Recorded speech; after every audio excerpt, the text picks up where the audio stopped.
All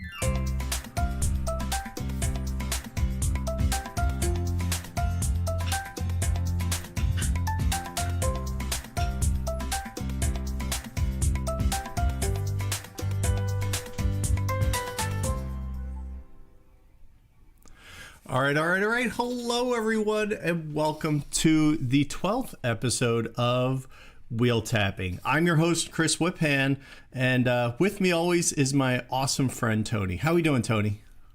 Hey, doing excellent. So if you're new to the show, welcome. If you're old hat, things look a lot different today because we have 3 guests today because we're doing this panel live at Camp Capstone, which I can say correctly, unlike a lot of other broadcasters that we've hired to do the actual event. So we're here, we're having fun. Real quick, what is Wheel Tapping? Wheel Tapping is an 18xx podcast where Tony and I usually take one title each month and just kind of deep dive that one title. Sometimes we get an amazing guest. For instance, 1846 with the designer himself, Tom Lehman, was just outstanding. Highly recommend if you want to check out the podcast. That's probably where I'd send you because it's good. Don't you think, Tony? Well, yes, of course. we have a very good time doing it.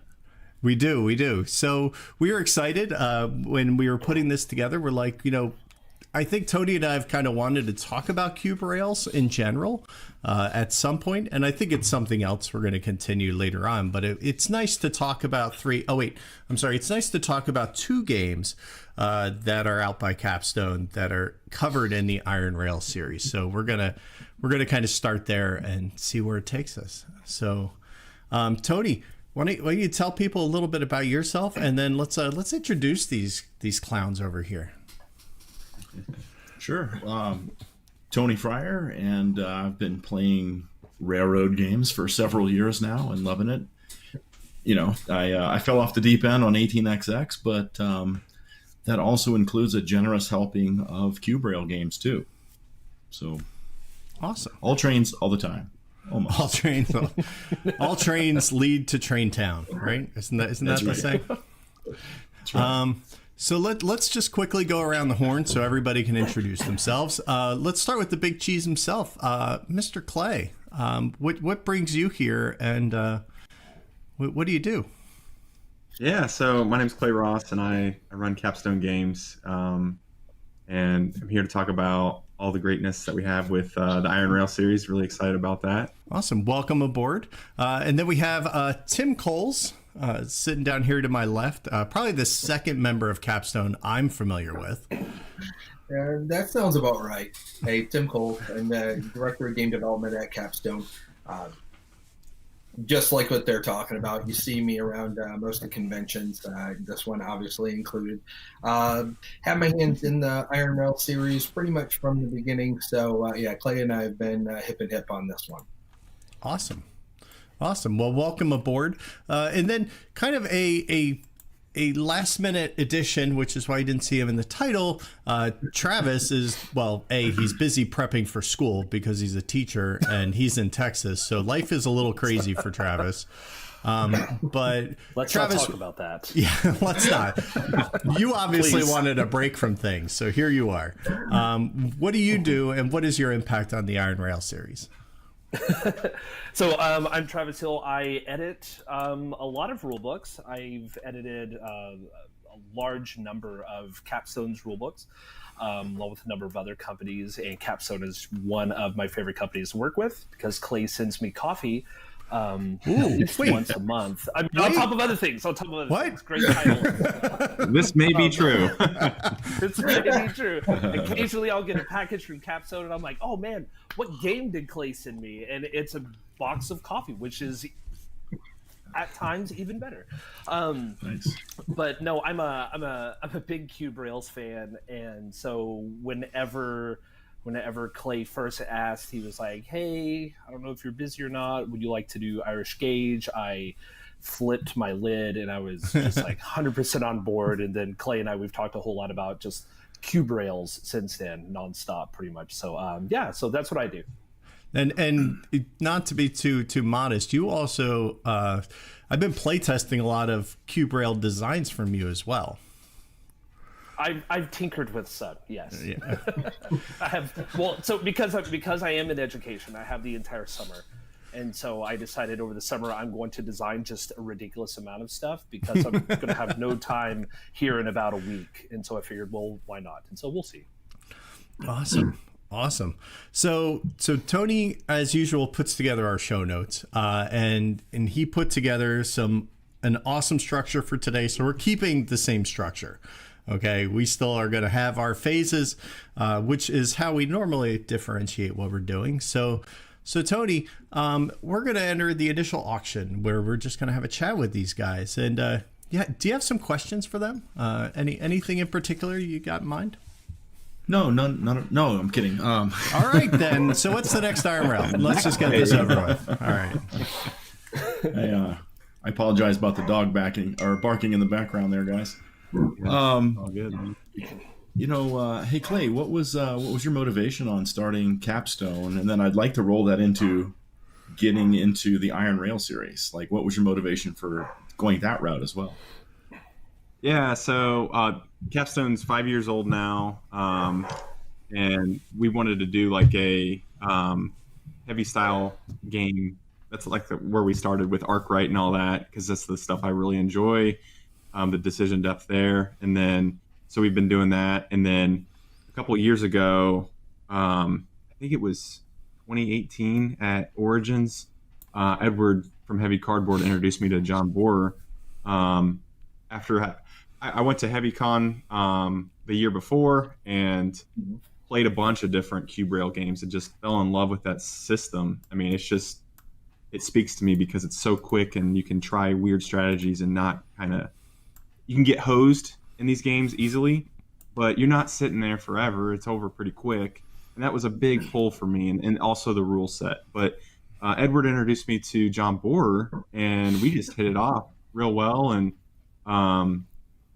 we started with Irish Gauge, and John and I and Tim's pretty much gone every single time we've gone to Pittsburgh to visit John, and just playing games with John and getting to know him better, and understanding where he's come from and what he's up to, and the opportunities that we have to work together. And quite honestly, like the whole Iron Rail series, we wanted to create this like focus of games that have the same feel, and just have this consistency throughout the series. And I think we're really nailing that pretty well, especially with Ian O'Toole. I'm fortunately able to get him, but that's kind of where it started, and I'm just really enthralled with where we're at in this whole process of it.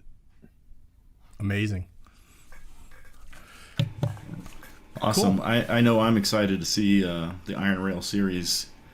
I was excited to see it come. I'm excited to see it grow because, heretofore these games were, a little difficult to get.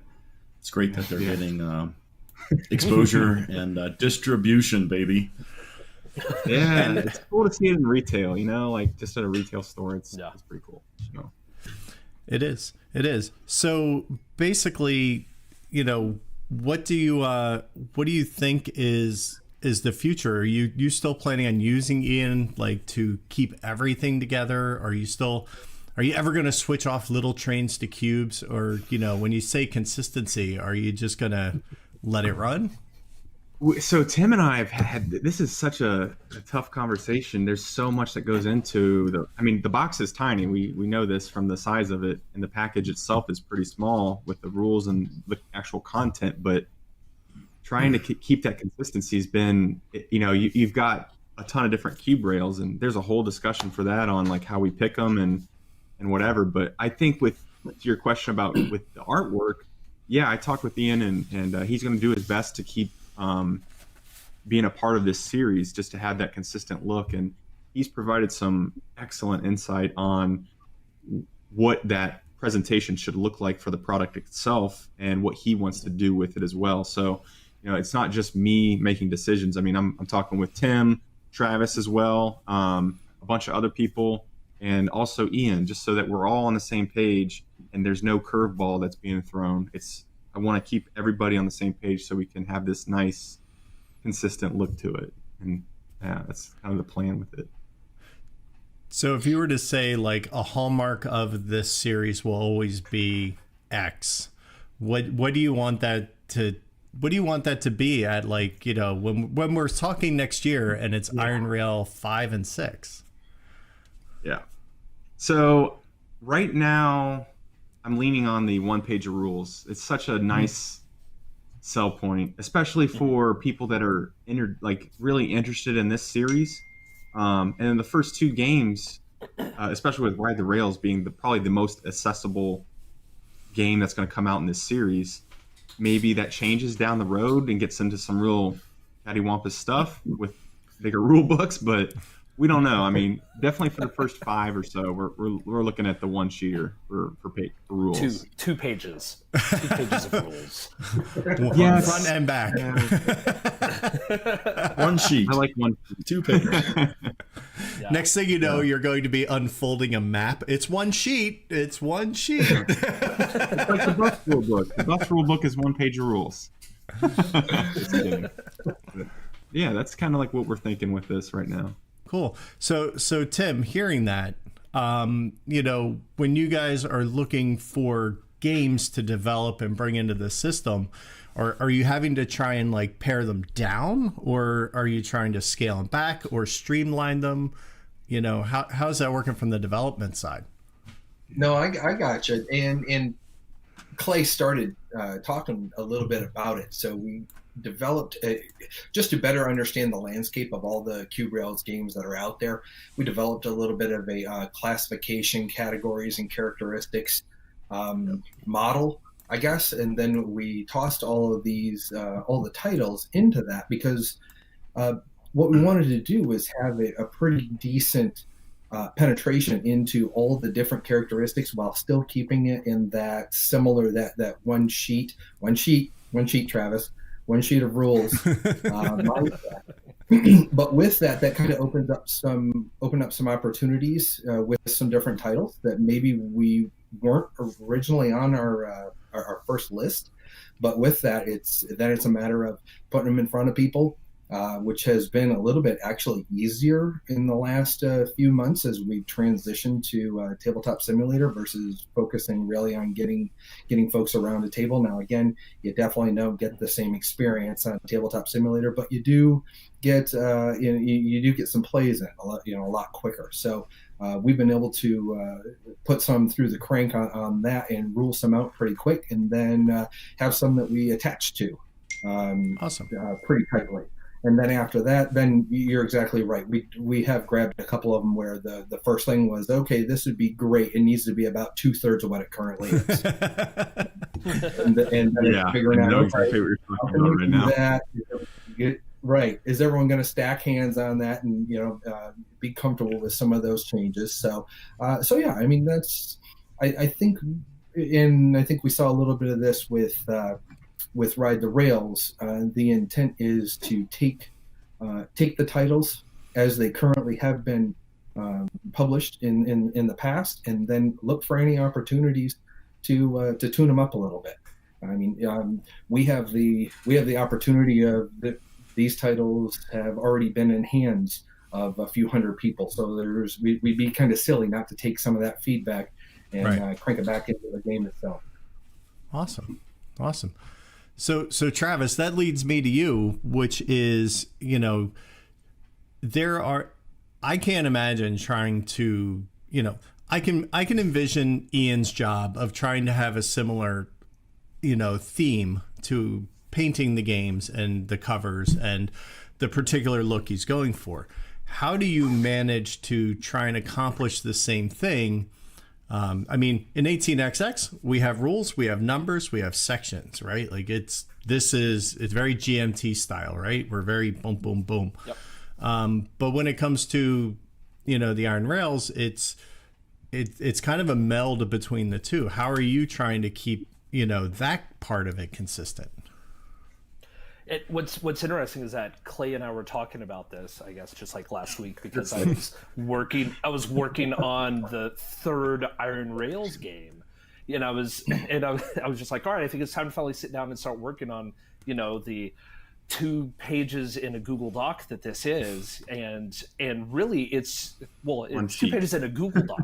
Yeah, 1 sheet front and back. Yes, it is 1 sheet front and back, right? but you just it's just taking the organization and the layout of it, and it's making sure that it kind of flows the same pattern, that it uses the same terminology, that it's organized the same way.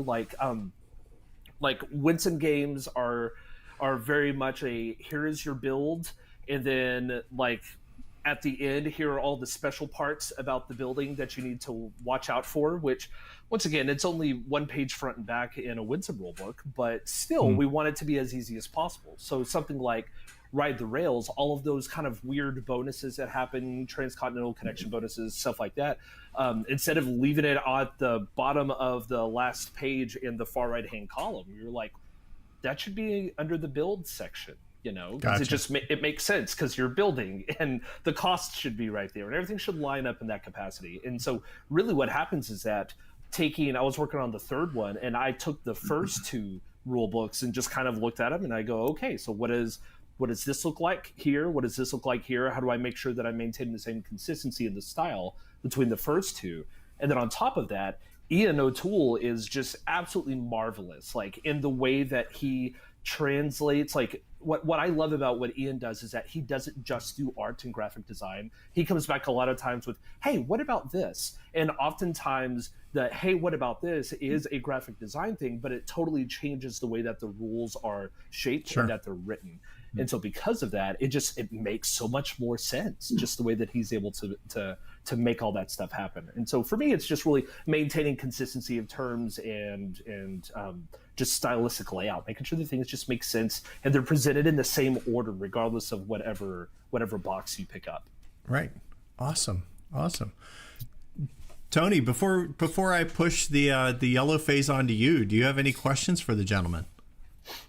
No, I think that was an interesting conversation, Travis. It sounds like Ian does UX as well as UI, right? So it sounds like you guys have a good working relationship.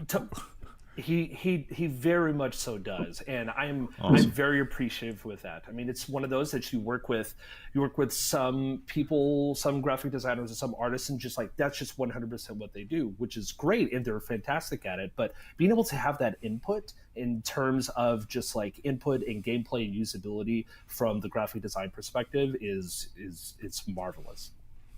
Awesome.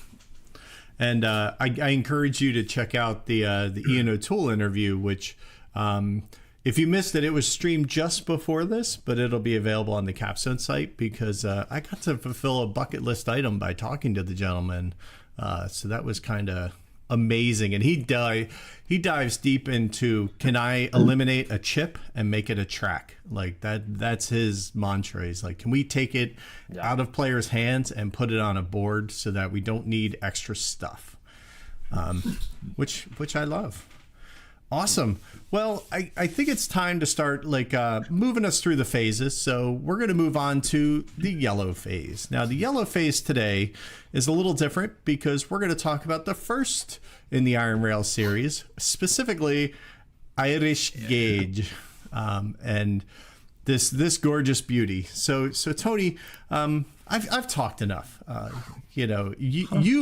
You and I actually, this was literally the first game you and I played in person. I do believe we played this with Robin, and it was a treat because I'm like, I want to play this thing before Clay even published it. Like it was coming. I pre-ordered it, but we played it. Paper shares and all. So I'm gonna let you lead this one. Well, sure. Thanks, man. Irish Gauge, Yellow Phase, Iron Rail 1, right?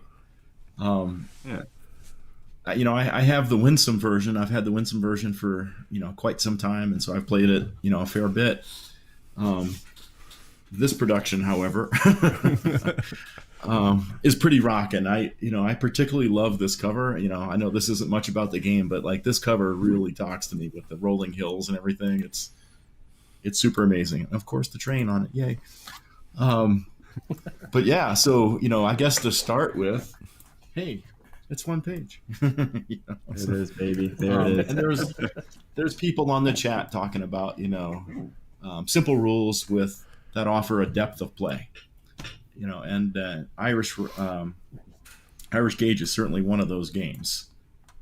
It's it's short rules, easy to learn, easy to teach, easy to get it right into playing the game, but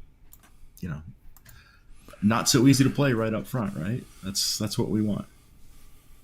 Yeah, the depth is there. I mean, when we demoed this at a couple small conventions when it came out in September, Grand Con and then Buckeye Game Fest locally, and then we hit PAX Unplugged in December last year when the world was awesome and everything was great.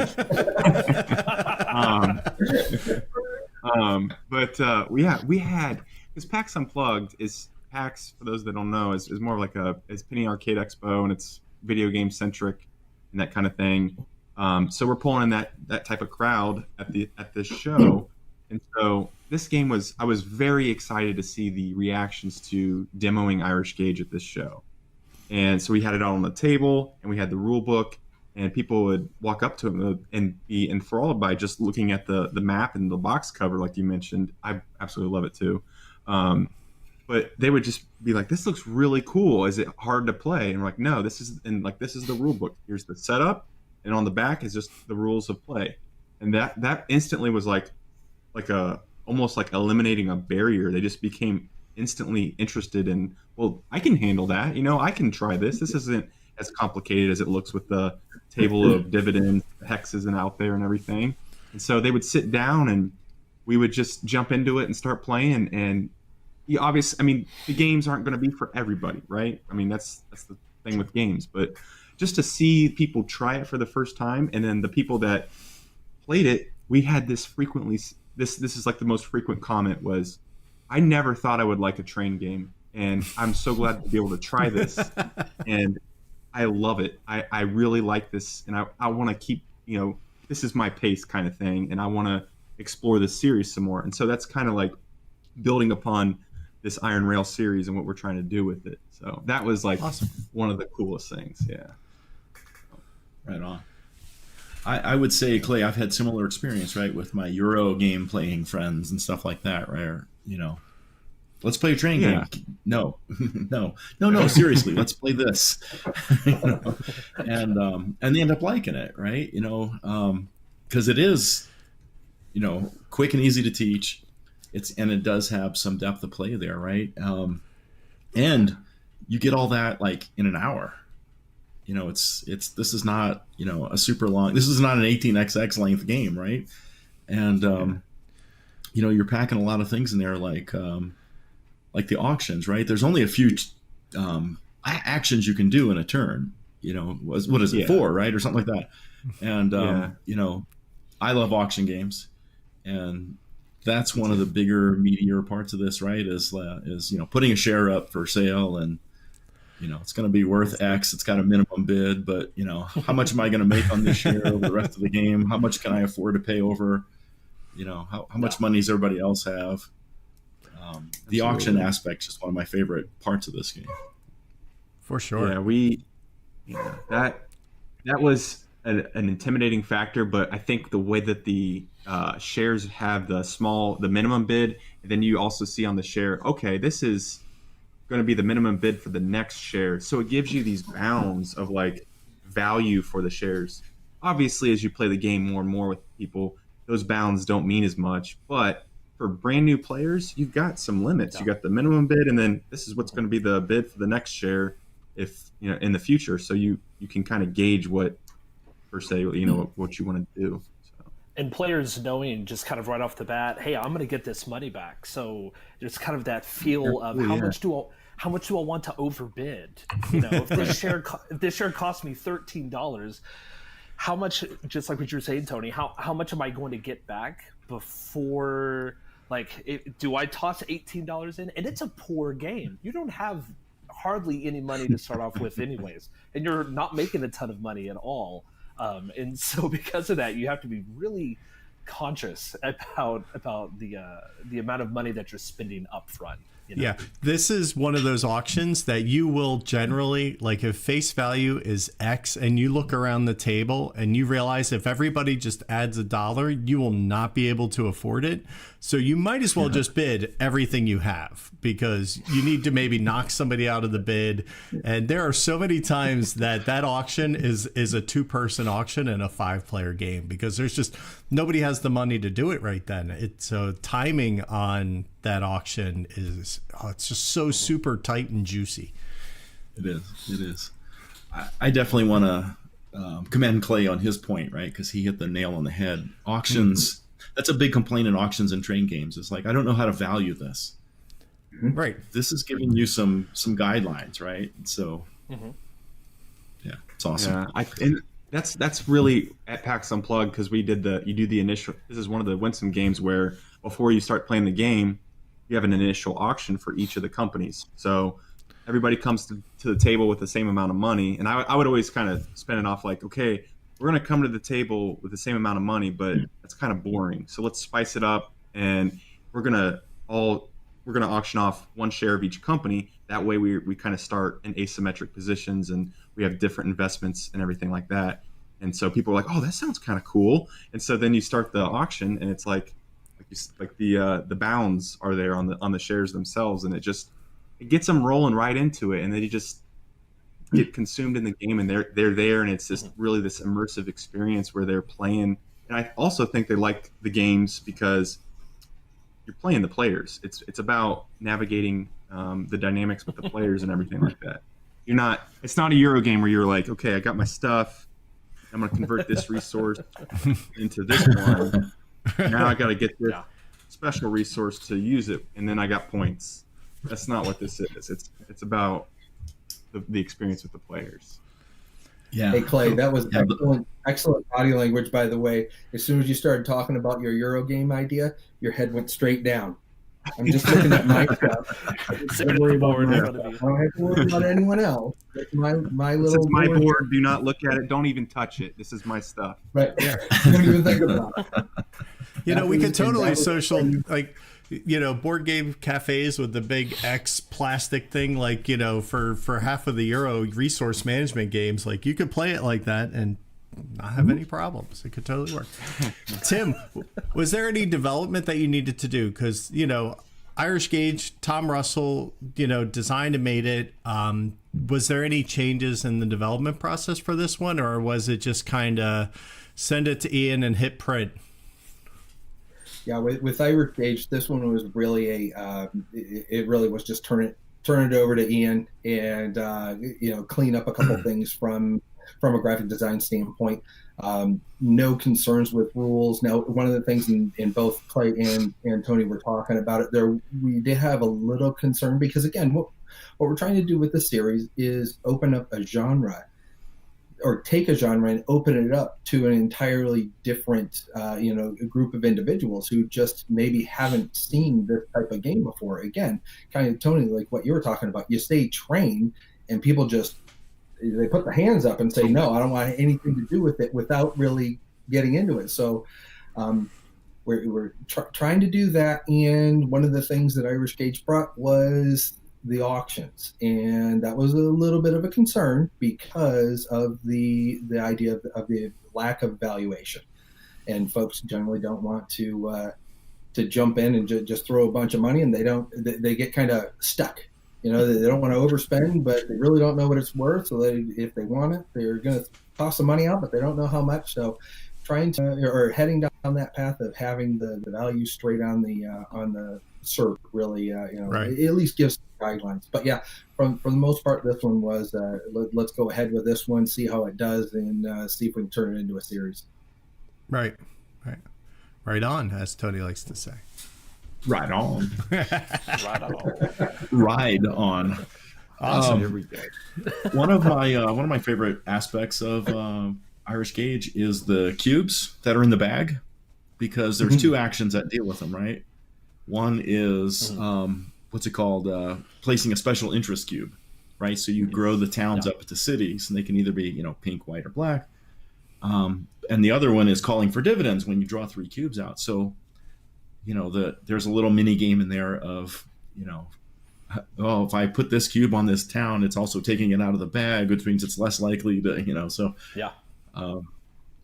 Super fun. And you're allowed to look in the bag, of course, so you can do the math. Yeah. You can do There's the math, also but really it fun rarely balance. works. Rarely works. Well, there's a really fun balance, especially once you get this either happens the first time whenever you play with somebody new, or it's either that, or it happens whenever like you have people that have played the game over and over and over again, right? Is that it gets to that point of like, man, you are racking up all of these pink cities, and oh look, there's only one more pink cube in this dividend bag. You know what? I think I'm gonna upgrade. I'm going to upgrade that town into that city because I don't care about getting any points. And I'm sorry, you're not going to get any points for pink anymore. And it's just way fun. Like whenever people get that for the first time, and I know it's mean, but it is also really funny that they have those moments of like, oh, why did you do that?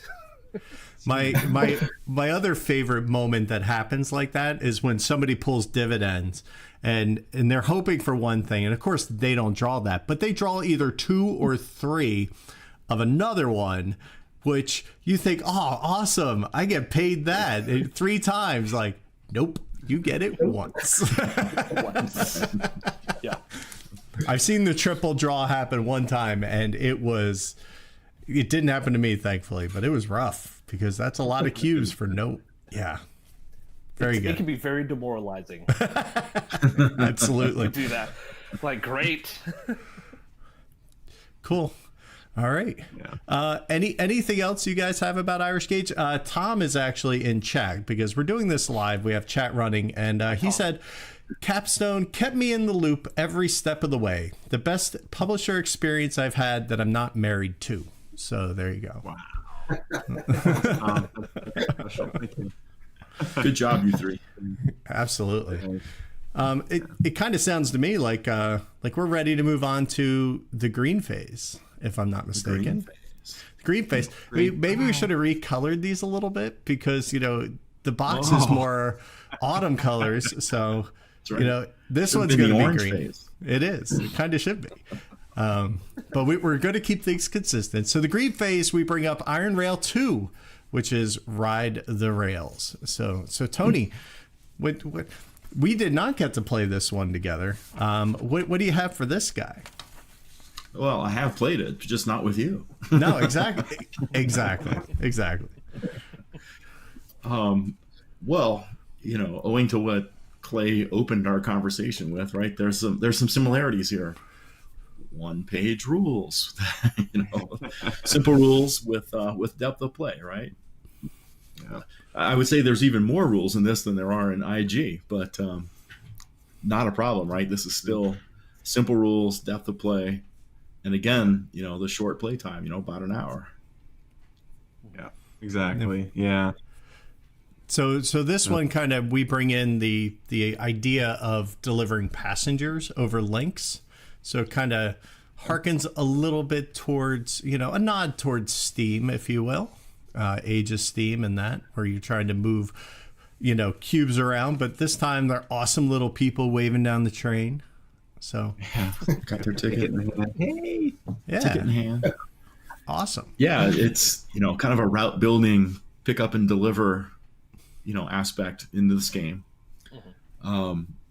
And I felt a similar chord, right, of Age of Steam kind of things, right, where companies are building links and things are moving along those links and points are being scored along those links as well, right, depending on which company runs. And this game also has a shareholding element in it, but a different spin on it than IG does, right? Like at the beginning of each round, players are picking a company to invest in. You're not really spending money in this game, right? You're only accumulating money. They're just points. Right.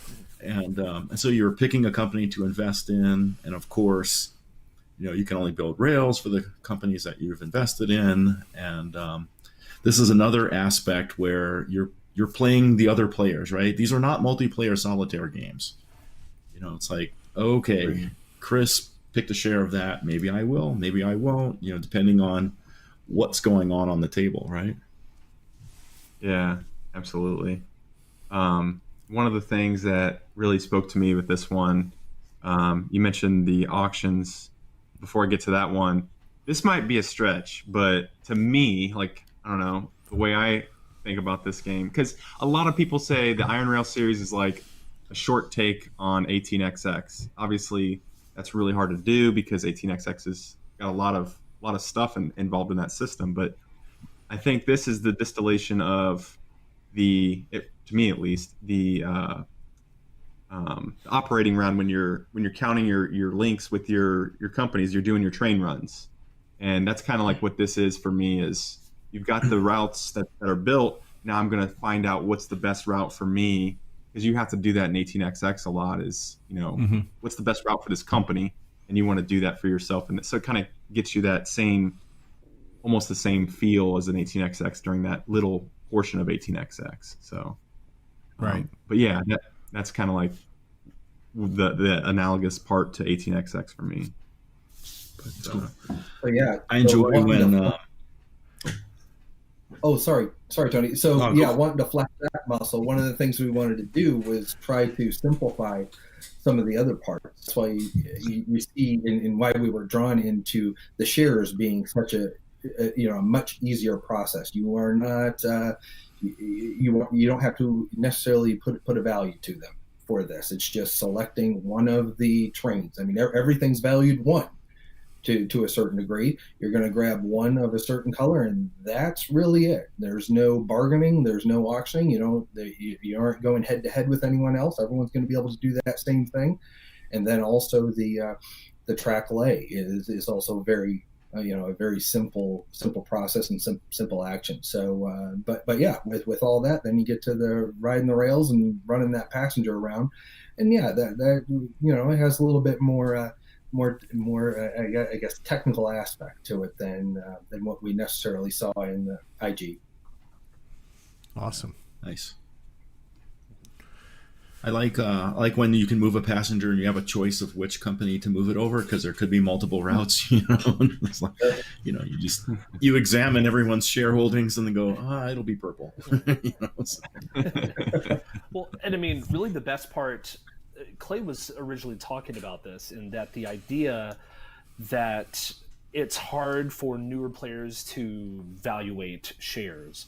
Right, and that's what Tim was saying. But in this capacity, what's beautiful about it is that since you're not purchasing shares, the shares also are the trains that deplete, the available track. And so I was playing in a game. I was playing in a demo game with some people yesterday. Who this person had 2 shares of red, and red had just been killing it the entire game, and there was one track of red left, and on his turn he was like, haha, and he took it, and I mean, he just swept us because he was able to just get those additional points, because he was like, well, I can no longer lay track, so I guess we're just going to keep on running over here instead. And so it's just really fun being able to see like those where you are having to play against each other and not play against the game. You're just like, oh, come on, are you really taking the last share of that? Is that where you're starting that train? Come on. So Tim, how much did this one change from the original version to what we have on the table today?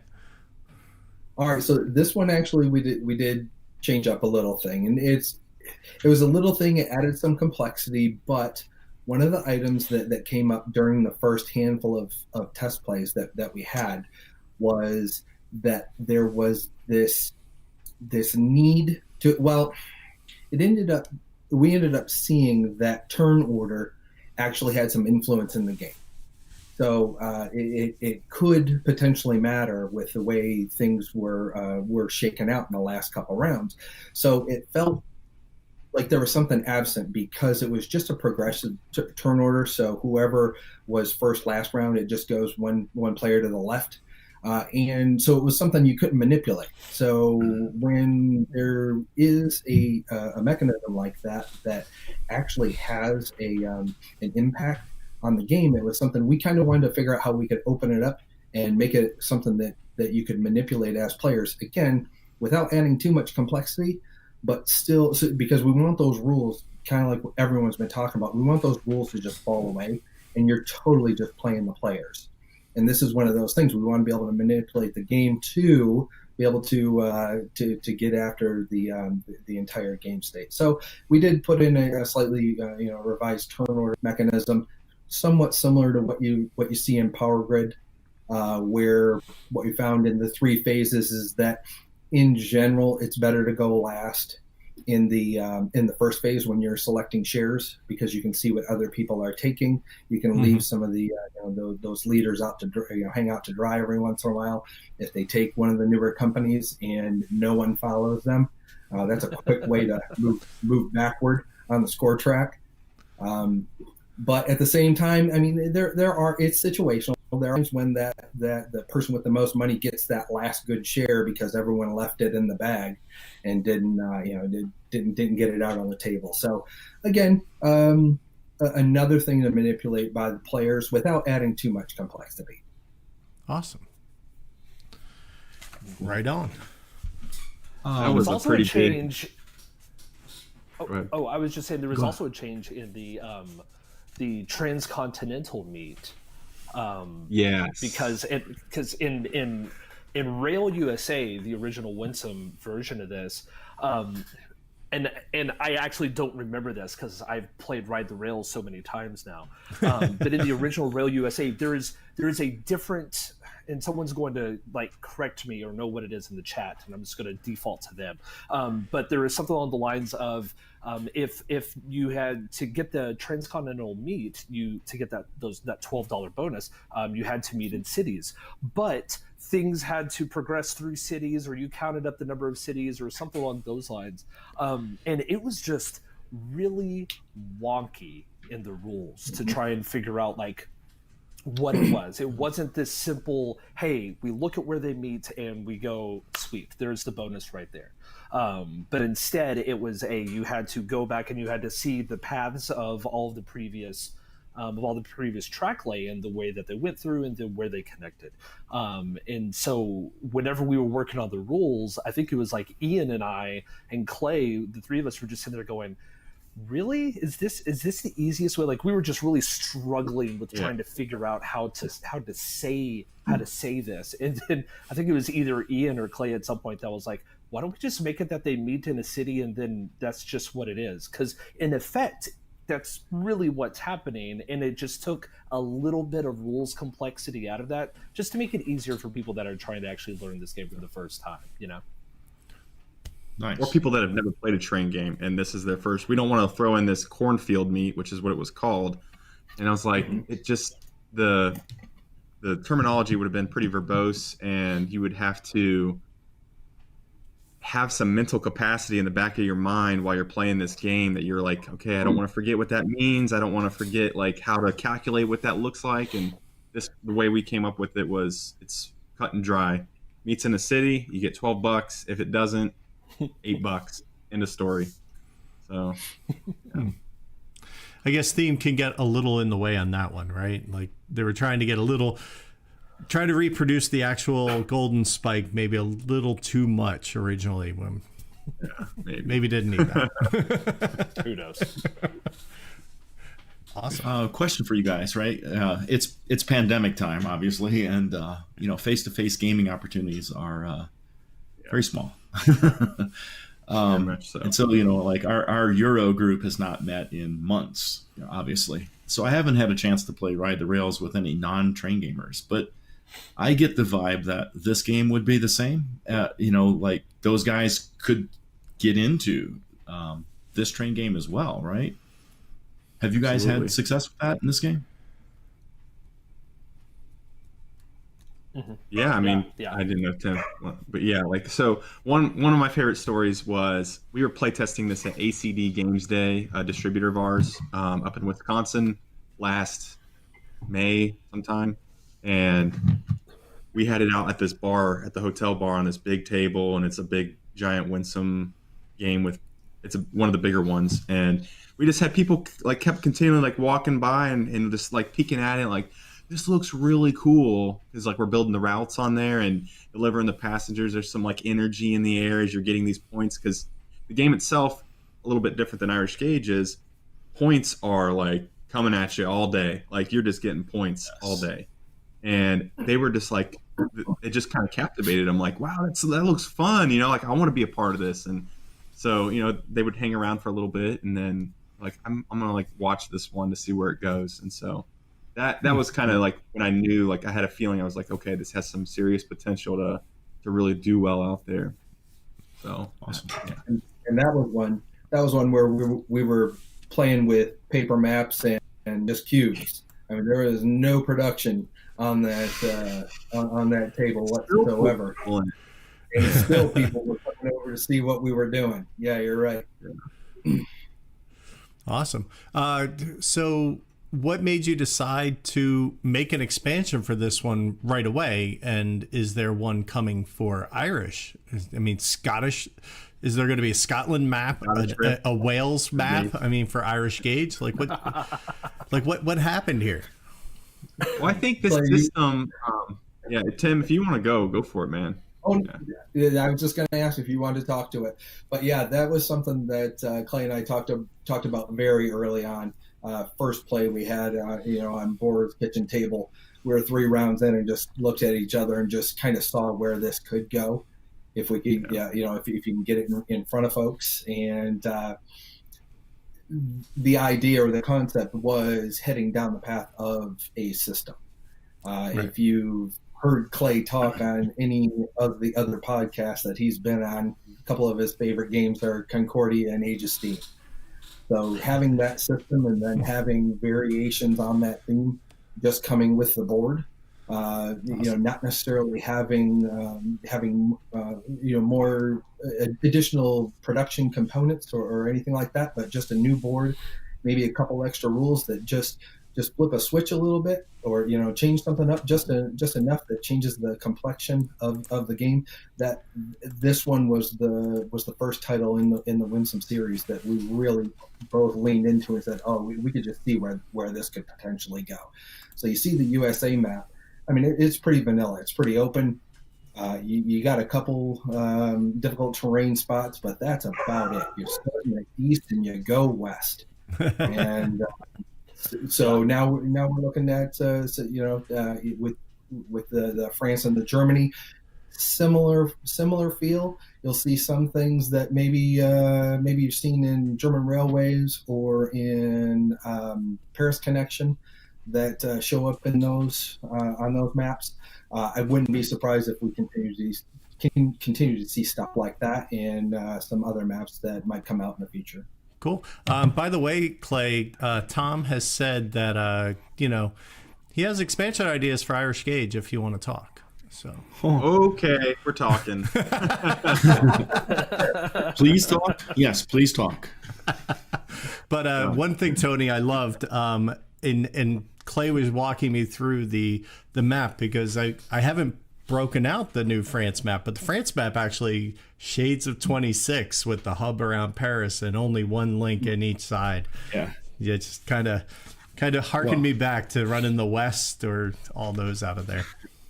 And a little tribute to SNCF with that surrounding of Paris like that too. Yeah.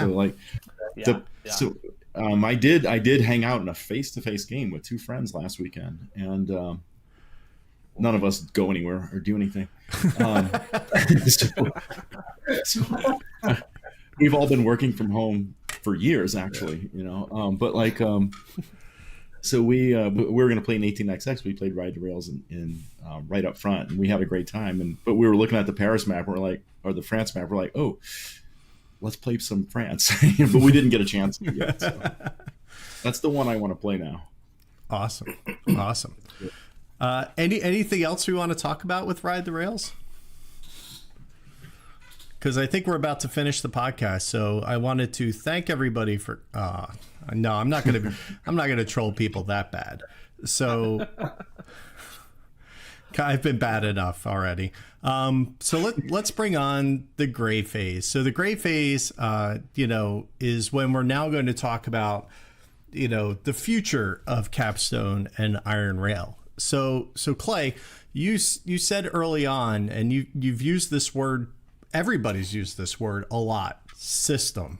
Like, you are not trying to just build like I don't envision this line just petering out. Like, I really don't. There's so many Winsome titles to choose from. What do you see? Like, how far? Like, how deep does the roadmap that you guys are working on go? Right now, I mean, yeah, I'm typically a long-term planner and like have a vision for that long-term. But right now, it's kind of unique with this one. It's like I'm so focused on like the first 3 or 4. We already pretty much know what 3 and 4 are going to be. But that took months to figure out, like, you know, how are we gonna prep this to make it have that foundation that's there and it's recognizable, consistent, everything about it that we've mentioned before, and building that foundation. And then once we get that rolling, now I'm like, okay, let's look at this long term. So, but yeah, long story short, I mean, I would love to see 10 titles at least in this series easily. You know, I think that's totally possible. Awesome. I mean, but I think that a goal should be, let's fill 1 Calyx cube at least. I want you to think in those terms. Just fill a cube, and then, like, if you're going to keep going, then fill another cube. I think that needs to be like. I think you can get about 10. You can get about 10, right? Okay, Perfect. Put them on their sides. is that all your Winsomes there on their end there? Yeah, there's some of them. Yeah, they're right there. Right, because for those of you who are not familiar, and I don't know who you are, but like Winsomes originally just came in like plastic clamshells. With you even had to supply all your own wooden bits. It was literally paper certificates, maps, and if you got lucky, you got bits. Or did you add those? Because No, They get come bits. with bits, money that That you was got to prototype do. stuff. gotcha. Okay, I was gonna say, like, I know people who just have trays. Oh, this is for when we play Winsome, and they just break out a tray. So definitely a little I have different. lots of just cubes, you know, just Sure. in case. You never know. I have like the in case of emergency break glass cube thing sitting back here. Just little hammer sits right on top of it. It's poker chip. Yeah. So I think we've kind of batted it around. So obviously you have some more in the pipeline. You have a lot. 3 and 4 are planned out. 5 beyond. You know, hopefully, I'm still hoping one of those ends up being a Travis title, because it would be nice to get a completely fresh new title, which I think is awesome. Not that reprints are great, but I think that would breathe some nice life as well. Yeah. Yeah, we've been talking Clay, about. you have no pressure because we're live and because Chris is saying stuff. I just want to make that very clear. I will continue to edit your rule books regardless. Yeah, but know that he's pretty much has one, like, when you're ready, he's just like, here, give this to Ian, we're ready to go. So without further ado, let's who wants to break it? I come on, like Clay, I think you need to do it, right? So what is the official Iron Rail 3 going to be, sir? All right, so the official Iron Rail 3 is basically. Oh, funny. Oh, funny. I'm excited for it. Wow. Well, ladies and gentlemen, That was awesome. was not me. That was great. Everyone trying to lip read. That was good. But no, okay, for real, we're going to be rolling into Iberian Gauge from Tom Russell. This is a very, very fun game, and it introduces a lot of new mechanics that we haven't seen in the Iron Rail series. One of those is companies themselves have their own treasury now. So that's going to be something people haven't seen in this series. And that's kind of like what we're looking at is when we pick these games, what's new that hasn't been introduced or a part of this series before. And so typical 18xx games, I mean, or pretty much any playing game, you've got treasury with each company, and then you have your own personal investor cash. So introducing that's going to be pretty cool. Another thing is this one also has you can purchase track from other companies. It's called leased track. where instead of build it, it's going to cost you X dollars to build. Now, because somebody else has track in these spaces, you have to pay half cost, but you got to pay it to that company as well. So, yeah. But, right. I'm excited about this one. And the hope was to have the box art for y'all, but my man Ian is just so super busy. He just unfortunately could not get it done in time. I think it's like halfway done, and there's no way you could ask him for a half-done project. So I don't even think we know the core color scheme. Like I couldn't even weasel that out of him during the interview. So we'll just have to wait. Look, make sure you subscribe to the Capstone newsletter, because the minute, and I mean literally the minute Clay gets that, the next thing Clay will be doing is going to the email to show off the awesome cover, if not posting it immediately on every single piece of social media. So be sure you do that. I'm of the mindset where it's like, Ian needs some extra time. Hey man, you take your time. Yeah. You make these covers look amazing. So I don't want to get in any interference with that at all. So, but yeah.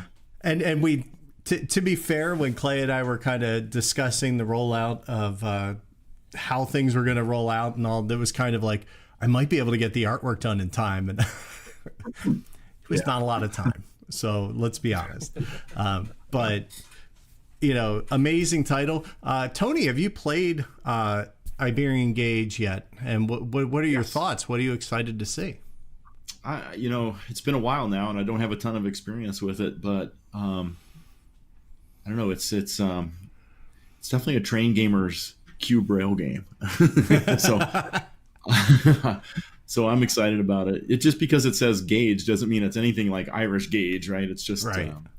It's just Gauge. It's not related to Irish Gauge at all, other than the designer, right? But it's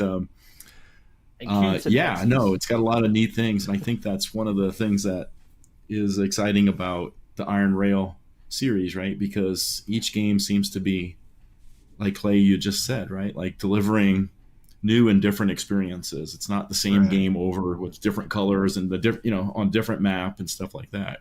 There's, I think that, in terms of weight, right? Like Irish Gauge is right here, and Ride the Rails is under that, and Iberian Gauge will be on top of that, right? There's this nice variety that's building in this line. So I, for one, am appreciative. Yeah. And my favorite part about Iberian, and just like the way that it works, which I think it's so unique, and especially for this, because we've talked about oftentimes with Cube Rails titles, they don't work with two players because shared incentives and these kind of loose alliances that you have to have with other people. Well, Iberian, Tom's design on this is just brilliant, because if for those of you who haven't played Iberian, whenever you purchase shares, they have a numeral on it, and in that company. So let's say it's Blue. Blue has 5 shares numbered 1 through 5, and so whenever it's Blue's turn to operate, the player who owns shares 1 through 5, they operate in that order. So player 1.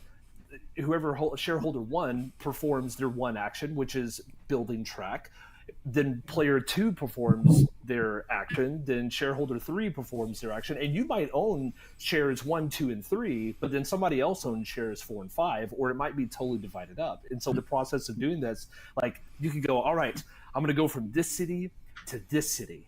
And you're like, I can do this. And there are 4 spaces. There are 4 shares out, and on your turn you only lay 1 cube, literally 1 cube. And so whenever you do it, you're like, okay, I'm number 1, place the cube. All right, player 2, you better place that cube where it needs to go. And if they do, that's amazing. And if they don't, you're hosed just that early. And so that's what's beautiful about it, is that you have all these like super dense shared incentives, and it's just a fun little operating round of kind of going back and forth between the table and like banter of like, hey Green, what are you going to do over there? And then Green builds, and like what Clay was saying, because there's leasing, right? So like, let's say Green and Red have connected to one another. Well, then Green operates before Red, so Green wants to, but you own Green and Red, so you're like, I'm gonna lease from Red so that I can give more money to Red, and then whenever it's time to operate with Red, I'm gonna spend that money that I just stole from Green to be able to operate Red. And it's just so cool the way that all of that stuff just like mixes around with each other while you're sitting there at that table.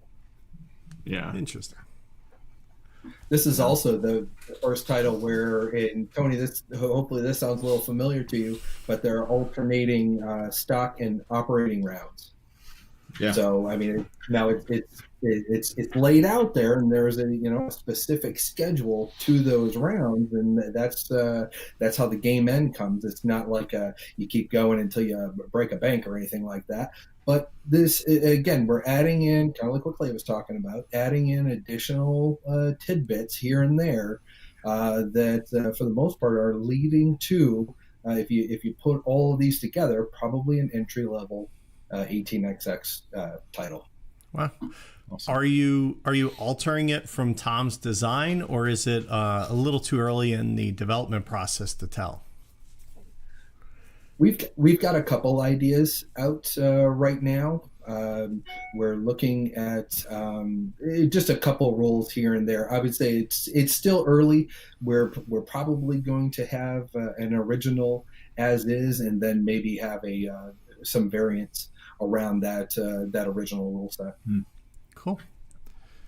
Right on. Tim and Clay, do you guys have a projected time frame in mind, or is it too early to call?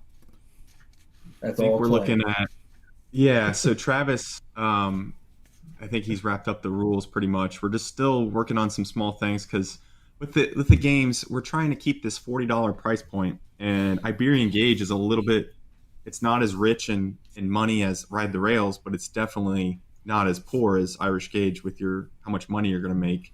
So we're calculating around a $1,600 or $1,800 bankroll included in the game box, and we want to make that card stock as well, because when this comes into a retail store, chances are it's not going to be that 18xx player that has a poker chip set and all that. They're going to actually need to use this, and we don't want to make it paper money. It's just makes the entire experience horrible. So Ian loves using cards, and we're going to use that here, just like an Irish Gauge. So that's a big component that we're really trying to figure out, and then just wrapping up the graphic design and how we want to convey all there's a couple tracks that we're going to need on the game board. Yeah. But I would say pretty much by the end of this year, we'll be rocking and rolling with pre-orders. Awesome. And so Origins probably is what I would, if I had to throw a dart at it right now, is where I would target this one. Now, is there, you did kind of mention chips. Are you thinking maybe like pre-order, like maybe go like the brass route and maybe make some special chips just for like these games, or are you not exploring that? Actually, yes, that is something that I want to do. I want. Tony's like, no, don't do it. I have enough poker chips, guys. Come on, don't make me buy more. Well, these would be special. You're going to want these, Tony, and because they're smaller. They take up less room and they're smaller. They go really well with the series. They're like I forget the diameter size. I'm drawing a blank right now, but they're like 2-gram chips, and the little mini ones. Yeah, they're like 20 millimeters roughly, I think. Yeah. And so, yeah, we would have a small bankroll that would just be a little tiny box, and that way you could just, have your little box and your stack of train games and good to go. So.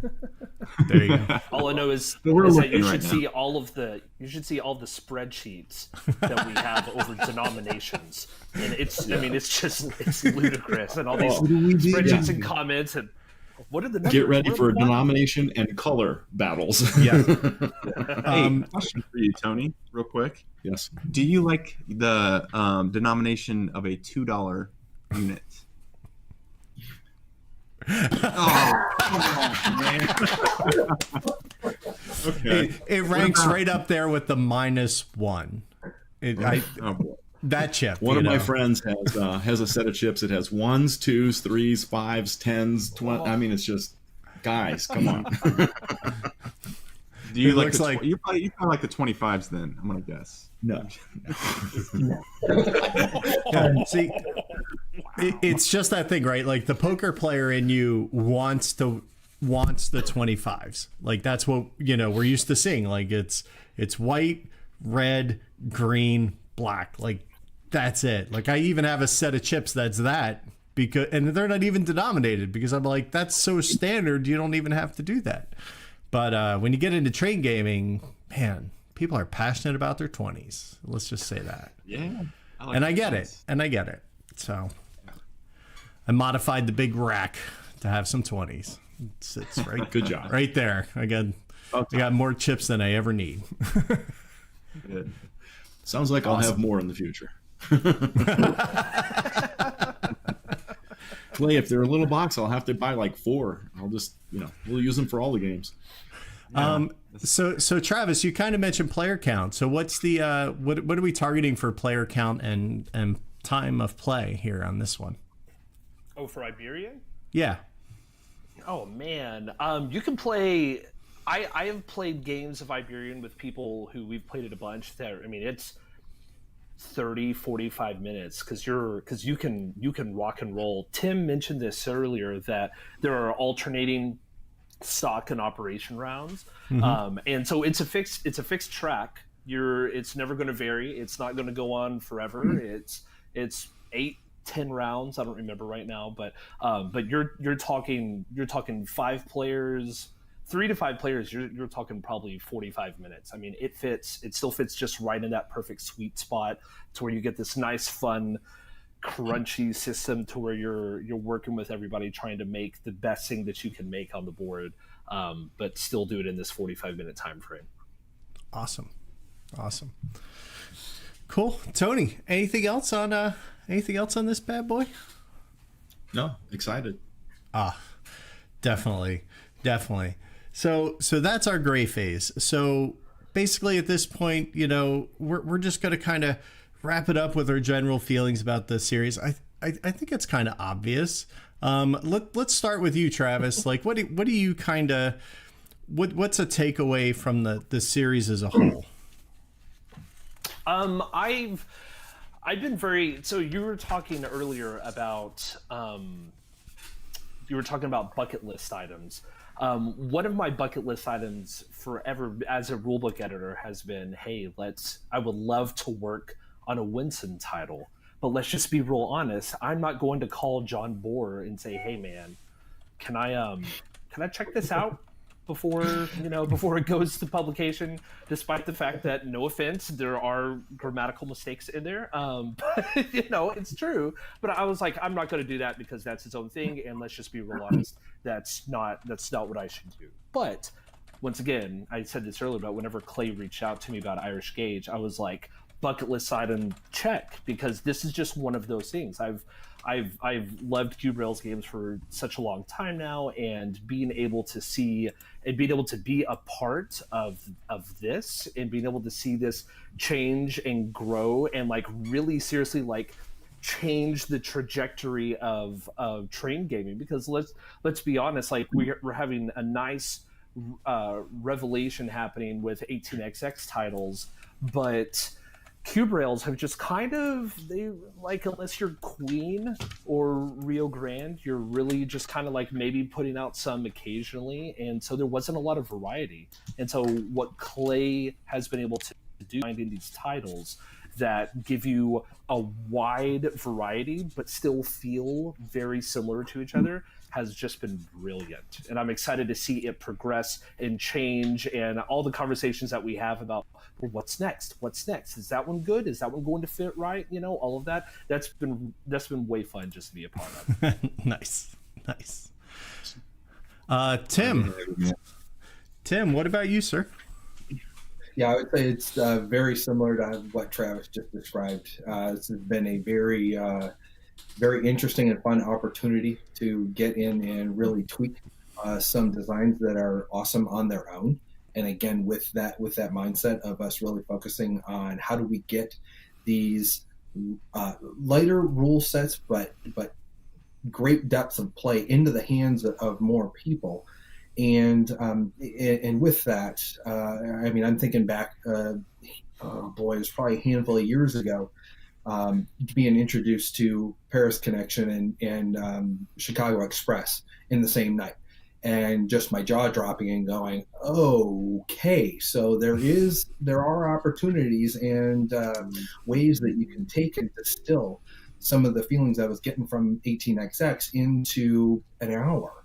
and being able to take the again, what we're trying to do is take the entire plethora of the landscape of Winsome Games and try to poke here and poke there with the intent of we want to hit all the buttons, but at the same time not end up with getting titles that feel completely similar, but have again, we're exploring different mechanisms with each title. Again, kind of wanting to check off a checklist of, okay, when you take all of these and roll them up, then you really are ready to step up to that a base level 18xx title. Awesome. So no, it's been great. Awesome. So that I'm going to make Clay wait. Tony, what kind of feelings do you have about the Iron Rail, and what are you excited for? Yeah, I think I'll just reiterate what I said before, right? Like the offering 1, 2, and 3 each bring different things within the boxes, right? Different experiences. And so, right, whatever mood you're in, you can pull down one of these games and bang it out and have a great time, right? In a short period of time, right? Like in 1 hour. Hey, you want to play all 3 games? Knock it out, right? Yeah. Right on. So Clay, let's bring it to you, sir. What's your hope for like if you have a legacy left behind of these games? What do you kind of hope the result is? Okay, this is, my family always makes fun of me for this. I always, if I try food and I'm a foodie, and if I love it, I'm just annoying. You guys gotta try this. Just try it. Try, like all the time.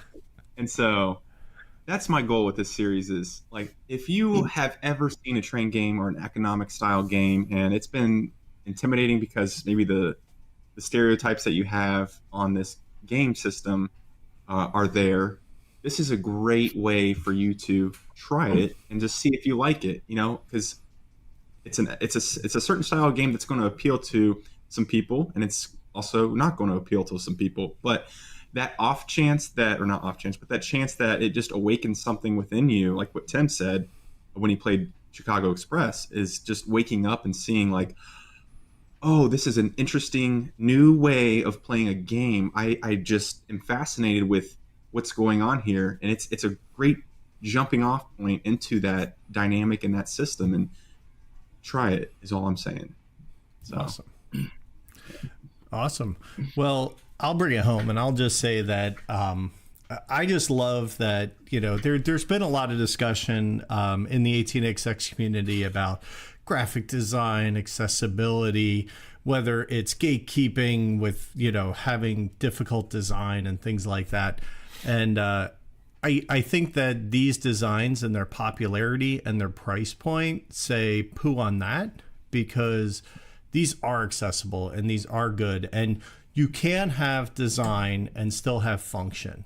And while this may not be 18xx, with Iberian, we're edging ever closer to that.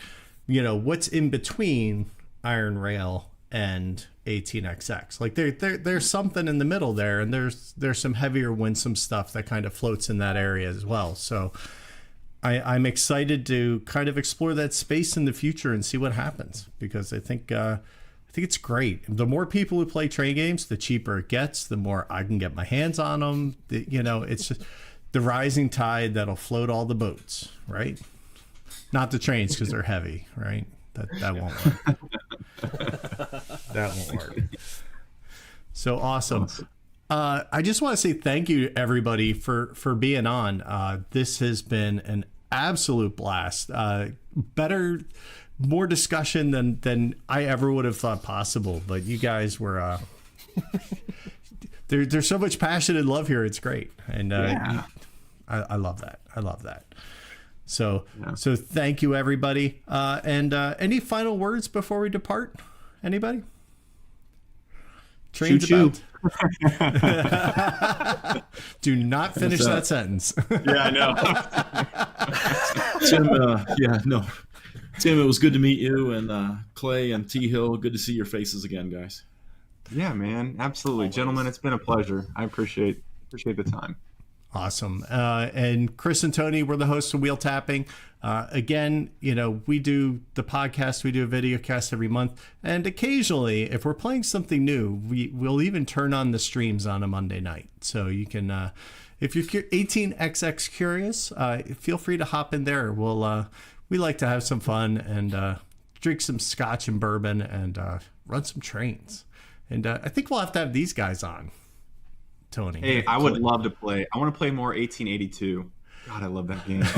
Well, it just so happens, Clay, this Monday. Yeah. Oh, 1882. Because it's on 18xx.games. Just recently, I think it's pushed out of beta now. So You haven't joined us on a Monday in quite some time. It's time again. yes. Now that we got Iberian done, we're ready to roll. So There you go. Awesome. All right. Well, thanks everybody for watching. We're gonna send you out of here with some stuff. So have a good night, have a good afternoon, whatever you're having, and we'll see you next time. Coming up next on the stream will be the interview with Oda, designer of Cooper Island and La Granja, which was that man. That's an interesting man, Clay. Interesting man. He's very good. Yeah. Very good. So check back for that, and we'll see you next time on Wheel Tapping. Thanks for being a part of Wheel Tapping. This month and each month is brought to you by Game Toppers. Whether it's just a mat or a full-fledged game topper, you can upgrade your gaming experience at GameToppersLLC.com. Tony and I would like to take a quick moment to shout out to everyone who is a Patreon and helps keep this show on track. Haha, see what I did there. If you are interested in becoming a patron of the show, simply go to patreon.com/wheeltapping. Thanks again, and we'll see you next time. Punchboard Media, where we all bring something to the table. pull up a chair At punchboardmedia.com.